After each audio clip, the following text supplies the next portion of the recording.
To isolate or not to isolate? That is the question. The government's accused of mixed messaging.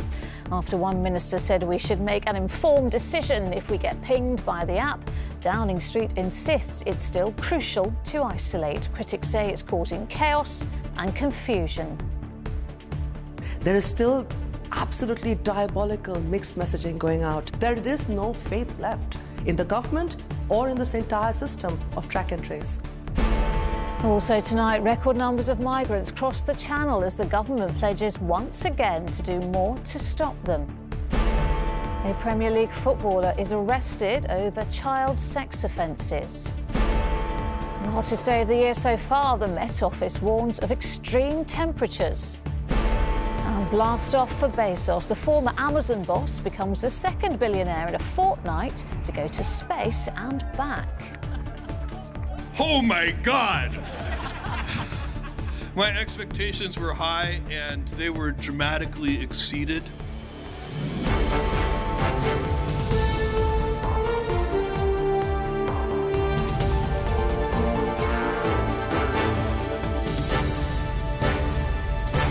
This is the ITV Evening News with Lucrezia Millarini. Good evening. The government's conflicting advice on who should isolate was branded a complete shambles today. This morning, the business minister said the rules were only voluntary and people should use their own judgment. Downing Street quickly refuted that, insisting it is crucial people isolate when asked to. And the added confusion comes at a vital moment in the pandemic. The latest number of daily deaths is now close to 100, the highest level since March. And the number of new UK infections was over 46,000 and has increased 40% over the past 7 days. Here's our political correspondent Libby Vina on the mixed messages. Signs that the pandemic is far from over aren't hard to spot. In Oxford, extra testing now on offer to try to contain a surge in cases. Hardly the best day then to declare that if you're pinged by the NHS app, self-isolation is, well, voluntary rather than the law, as this business minister did. Nothing has changed in the law around the app and isolation. This has always been the case. You are legally obliged to isolate if you're contacted by the contact tracing team from the NHS or if you're collecting isolation payments. If you are pinged by the app, it is advisory because clearly not everybody has the app for starters. But an hour later, number 10 had changed the script again, saying it is crucial people isolate when they're told to do so either by NHS Test and Trace or by the NHS COVID app. Businesses should be supporting employees to isolate. They should not be encouraging them to break isolation. For Asma Khan, who's repeatedly had to send staff home from her restaurant after they've been pinged, it was yet more COVID confusion.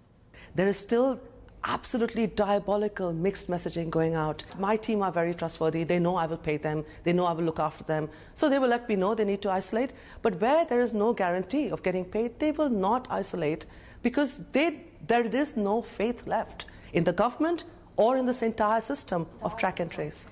She isn't alone in fearing that the app is being undermined by those who introduced it. It looks as if the government is making up policy as it goes along.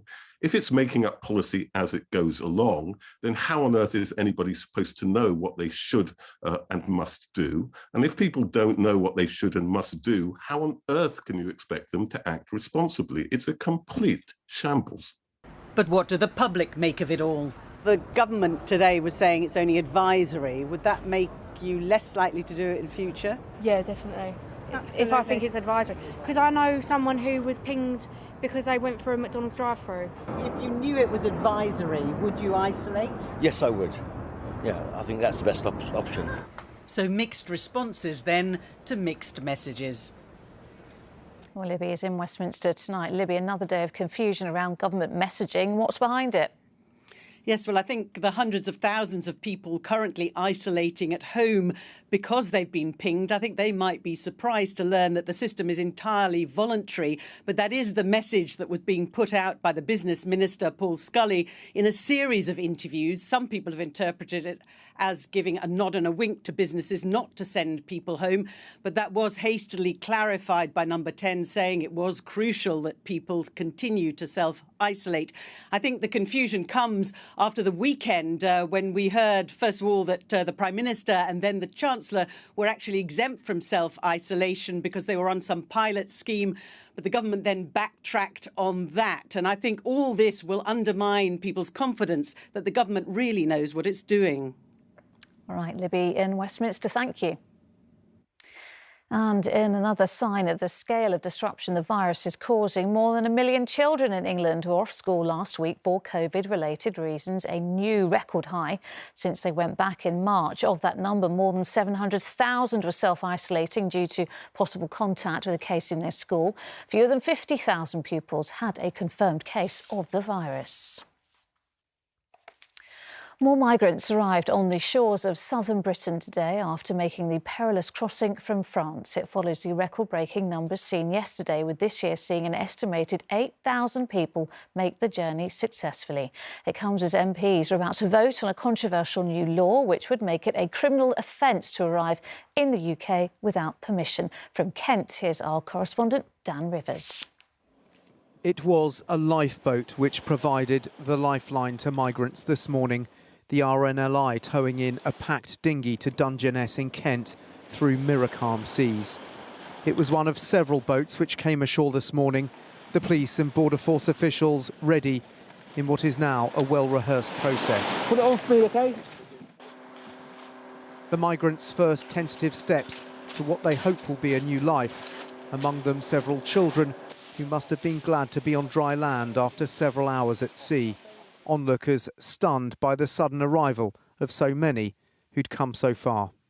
We stumbled on this. We saw the helicopter, the infrastructure sort of building up. What a terrifying experience for those children, the little ones. You know, you could see their eyes were like saucers, weren't they? The size of this dinghy gives you a sense of the industrial nature of the smuggling operation that is operated across the Channel for years.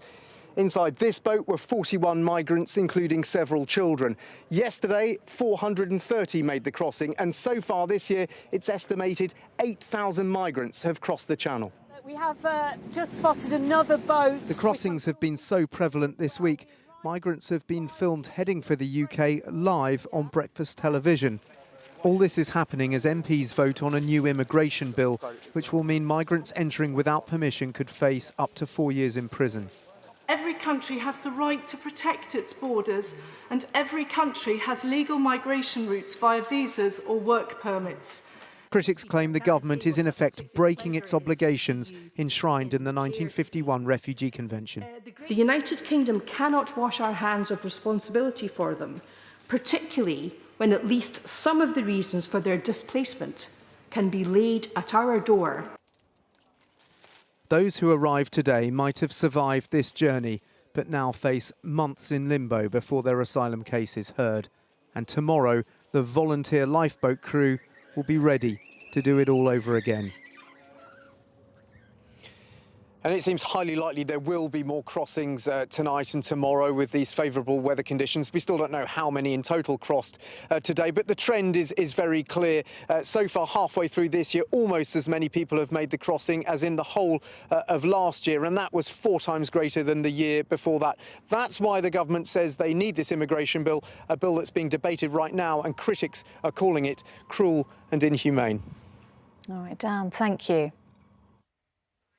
A Premier League footballer has been arrested on suspicion of child sex offences. The player, who has not been identified, was questioned by Greater Manchester police officers on Friday. Stacey Foster is outside GMP headquarters tonight. Stacey, what more can we say? Well, at this stage, the details are very sketchy, and that's mainly due to the rules on the naming of police suspects. But what we do know is that Greater Manchester police officers arrested a man on Friday, July the 19th, on suspicion of child sex offences. He is now on police bail pending further inquiries.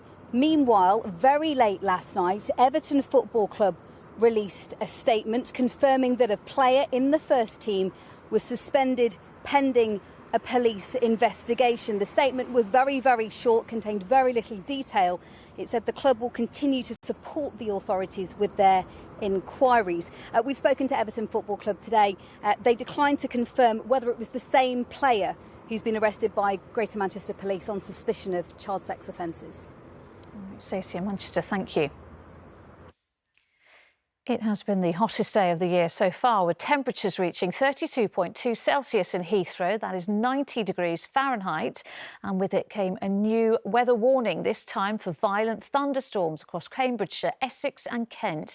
Well, the extreme heat is set to continue until Friday, meaning an uncomfortable few more days for some, but plenty of fun for others, as Geraint Vincent reports from Bournemouth. Cooped up for months, and then restrictions are lifted. And then there's a heat wave. Of course, we're headed to the edges of our island to cool off.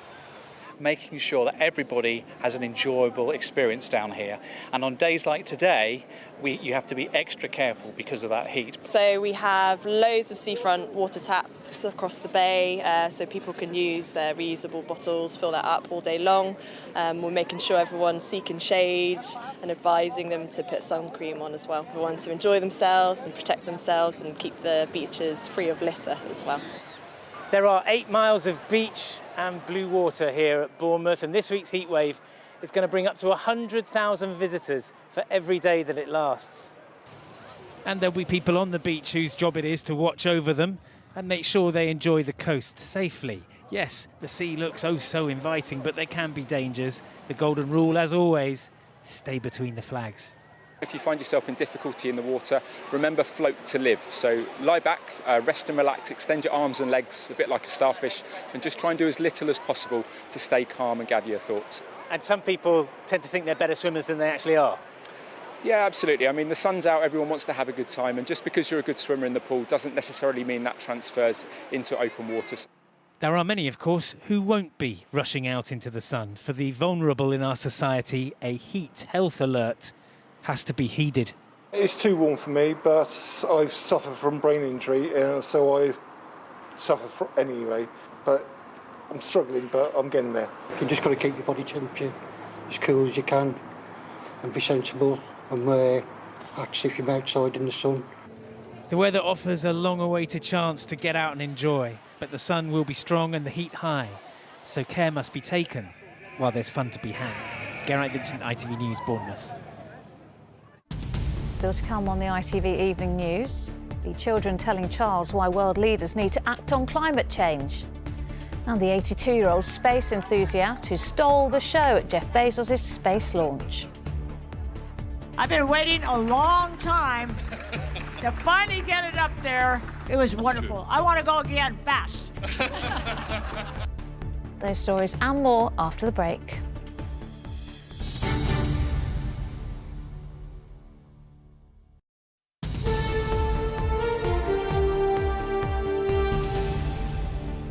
Welcome back. Now, you know what they say, you wait a lifetime for a billionaire to jet into space, and suddenly two come along at once. Amazon founder Jeff Bezos today followed in the wake of Sir Richard Branson by blasting off in his rocket ship, New Shepard. On board with him were his brother and the oldest and youngest people ever to go into space. While correspondent Rachel Younger reports on their pioneering journey. We have liftoff.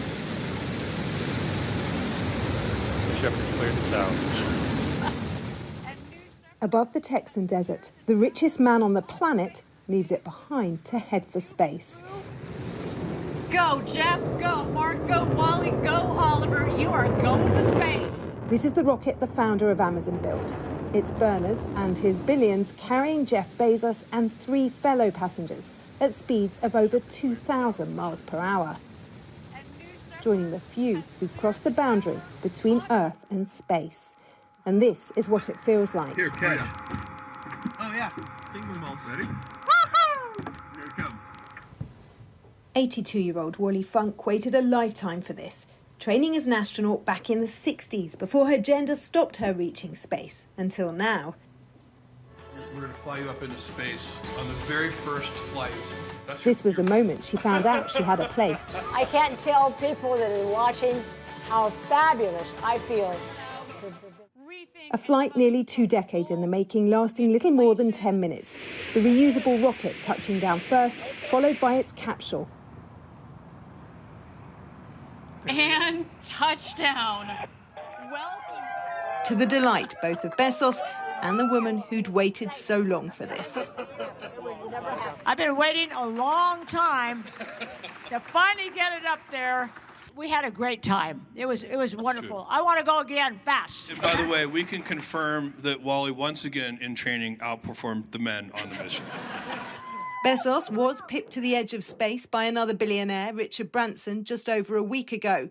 But today's mission went further, and if you have a spare $250,000 to hand, then for that sky-high price, the skies are no longer the limit. Rachel Younger, ITV News. View Cinemas have been fined £750,000 for safety breaches connected to the death of a filmgoer. Father of one, Atiq Rafiq, died at the Star City branch in Birmingham 3 years ago when he became trapped under an electronic chair while searching for his phone. Music and film retailer HMV has said it plans to open 10 new stores this year to help revive the UK high street. The company also wants to create a new flagship site in London after its previous one closed when it went into administration in 2019. A swan at Leeds Castle, believed to be the oldest in the UK, has died at the age of 30. Pickles was named the feathered king of the castle. Staff said he would be missed greatly. Prince Charles has highlighted the dangers of climate change as he visited the Isles of Scilly. The low-lying group of islands is very vulnerable to rising sea levels, and their youngest residents delivered a message to world leaders calling them to act before it is too late. Well, from the islands, our royal editor Chris Shipp sends this report. It's easy to see why the Isles of Scilly attract so many tourists when the skies are blue and the sea so calm. But it's difficult to imagine how these islands are at the mercy of the oceans at other times of year. And yet the beach on which Prince Charles and Camilla spoke to tourists today doesn't always look this good. The idyllic summer scene looks much more frightening when the Atlantic storms sweep through in the winter months. In fact, this archipelago of 200 islands is at greater risk of rising sea levels than any other place in the British Isles. Would you really want to see here to make a difference on the island? Yes. Have you thought about that? Let's Carl. Prince Charles will attend the big UN Climate Change Summit, COP26, when it's held in Glasgow later this year. And pupils at the island's only secondary school told us what they'd like world leaders to do. I don't know what they're waiting for. Yeah. It's not going to go away. It shouldn't be primary school children taking action on something this big.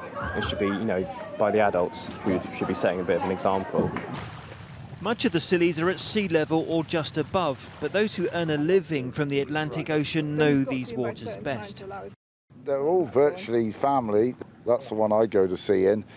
On Briar Island, population just 80, ancestors of the Pender family have fished here since the 1600s. When we have a big sea and a ground sea and the whole ocean is moving, all the sea is churned up from top to bottom, it's the surge that does the damage. The family that have lived here over the years or centuries have adapted to changes, and I'm very, very confident that any children of ours, if you live on an island, you have to be resourceful. They will adapt. World attention will turn to the climate change conference in November, particularly so in this southwesterly corner of the UK. Chris Shipp, ITV News, the Isles of Scilly. Anthony Joshua will defend his 3 heavyweight titles against Alexander Usyk in September. The IBF, WBA and WBO heavyweight champion will fight the Ukrainian cruiserweight at Tottenham Hotspur Stadium, the first of its kind at the venue. Joshua posted on social media saying, "On September the 25th, I will step down from my throne to engage in battle." And finally tonight, to the musician who's hit the right note by celebrating his 101st birthday and raising money for charity.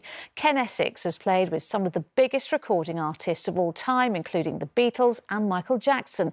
And to mark his special day, he's completed a 10k walk to raise funds for a local hospice. As Sangeeta Lal reports. Thank you. Ken Essex is no stranger to rounds of applause. They've just rarely ever been for moments like this. Thank you.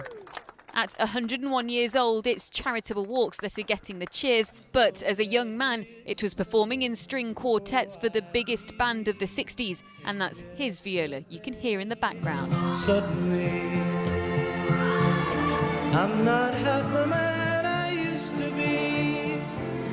We turned up at Abbey Road and George Martin said to me, he said, I thought that a string quartet would be the ideal backing for this song.